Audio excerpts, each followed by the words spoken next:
It's 5 o'clock in Burlington, Vermont, and while you may be getting off work, we're just getting started at the Guitar Factory, broadcasting live from the Media Factory. Thanks for tuning in, and now let's get to work. Welcome to the Guitar Factory. Thanks for tuning in. I'm Ken French. Very excited to introduce my guest today, Creston Lea. Welcome, Creston. Thank you, Ken. Thank you. So just so people know, by way of introduction, you'd also play in several other bands locally, Missy Bly, The Romans, James Kachelka Superstar, Anders Parker, and we're going to hear some of those tunes today. And so beyond that, at some point you started making guitars, and now you've got quite a reputation, and you brought some of the guitars with you to show us and play a little bit, and that's the really exciting part, I think. It's not just a piece of wood, but the guitar, once it gets into the hands of the artist, is making people happy and sad and creating music. Aim for happy. Yeah, but, whatever is appropriate for the tune, almost just about everything I make is custom made, so I try and really tailor it, sonically and ergonomically and visually to the player. Well, let's take an example and pick one up and show us what it looks like. And for the folks on the radio, well, you choose whatever you like. Well, I have this one. Excellent. It's no good if you're on the radio, but it's I work a lot with a friend of mine who lives nearby named Sarah Ryan, who I've known since before I moved to Burlington 28 years ago. I had an idea for sort of applying like floral stuff to the guitar, which isn't a unique idea, but my vision of that was slightly unique, and I just sort of couldn't figure it out, and I couldn't find the materials. And I was talking to her one day, and she loves music and plays some guitar herself, and I asked her if she'd ever be interested in painting a guitar, and she lit up and said, yeah, of course. So this is for a local guy named Zach Nugent, good player, and the second guitar made for him, but the one before this was the 200th guitar that she painted. So we've done a lot of them at this point. I didn't know Sarah played too. That's really great. Yeah, she doesn't perform, but she definitely she likes to sing and play at home. So this is, I don't know, the 203rd one or something that she's painted, and this one is sort of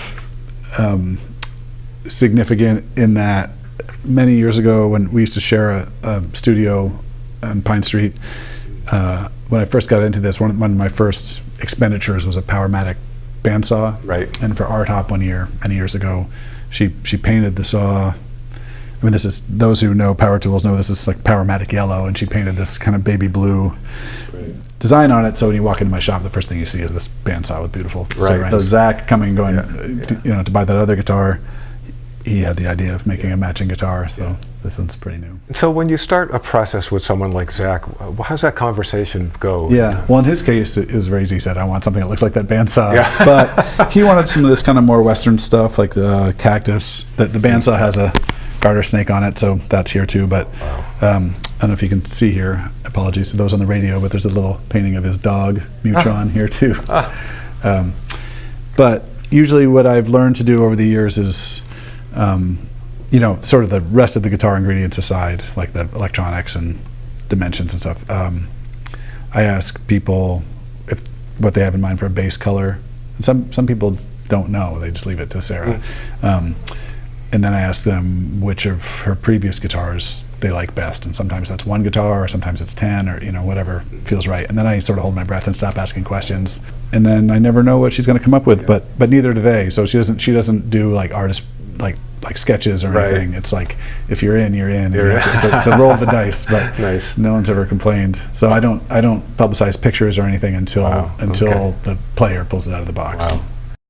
I started doing this as a hobby like over 20 years ago, and if you're going to start making guitars as a hobby, the Telecaster shape is a good place to start, because it's just a slab, you don't have to do any fancy contouring, and kind of accidentally that became my calling card thing going forward. But I've always tried to make guitars that weren't, in spite of that familiar shape, aren't replicas of Fender guitars or guitars you could go get somewhere else. Like I really want them to be unique in some way. So this one has a Gibson-y kind of neck pickup and this unconventional paint job, and then vibrato. So.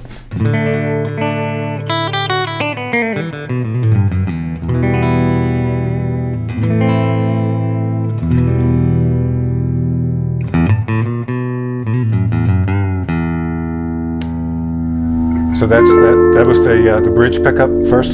That was both. That was both, okay. Yeah, so this is the bridge.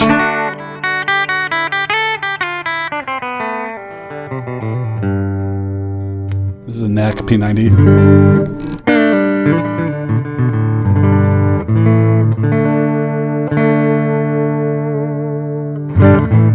So why the P90? Was that a special request or? Yeah, when I first got started, I've always liked Les Paul Juniors and specials, and I'm just attracted to P90 pickups.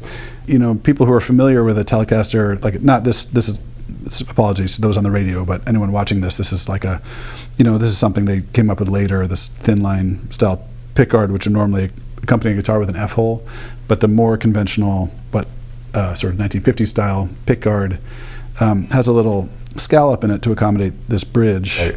And I discovered that a P90, this rectangular plastic cover, fits exactly in that scallop. It's as though they were designed to go together.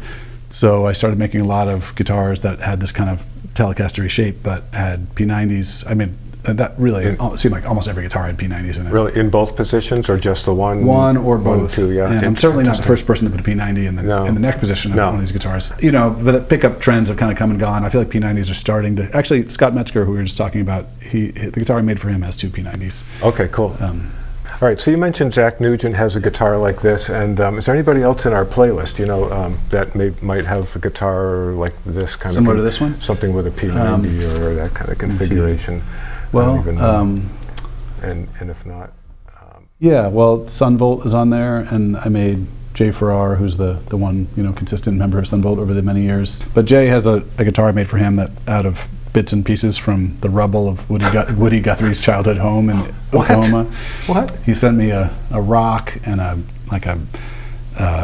iron rod and a piece of wainscot, like beadboard. Really? And they're sort of embedded into the guitar? And he just asked me to make a guitar out of that stuff. So my shop mate at the time immediately dropped the rock and broke it into 1,000 pieces. So I pulverized that into a powder that I kind of inlaid into the like violin perf thing on the top. And I did sort of stick that beadboard down the middle of the guitar through the pickups. Wow. And then my old shop where I got started, I shared with a guy who did blacksmith work, and he forged this threaded rod into a handle for the Bigsby. So wow. So I don't know that it's on that particular track, but that band Sunvolt. But let's hear that though, just so we can get some tunes rolling again, and then when we come back, we'll pick up another guitar and talk some more.